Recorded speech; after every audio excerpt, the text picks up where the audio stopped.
Thiruvananthapuram Palayam Chandrasekhar Nair stadium സമ്പൂർണ്ണ solar സിസ്റ്റത്തിലേക്ക്. സ്റ്റേഡിയത്തിന്റെ മുഴുവൻ പ്രവർത്തനത്തിനുമുള്ള വൈദ്യുതിയും മേൽക്കൂരയിൽ സ്ഥാപിച്ചിട്ടുള്ള സോളാർ പവർ യൂണിറ്റിൽ നിന്ന് ലഭിക്കുന്ന രീതിയിലാണ് സജ്ജീകരണം.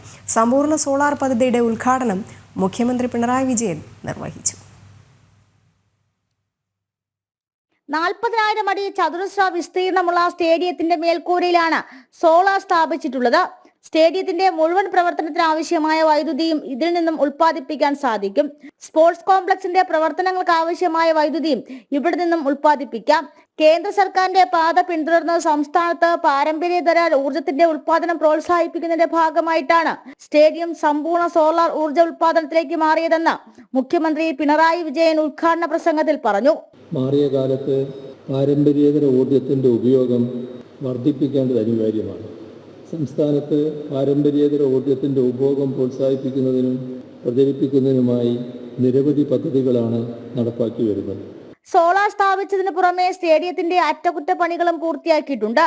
പ്രധാനപ്പെട്ട കായിക മത്സരങ്ങൾ ഉൾപ്പെടെ ദേശീയ മത്സരങ്ങളും നടക്കുന്ന വേദിയാണ് ചന്ദ്രശേഖർ നായർ സ്റ്റേഡിയം.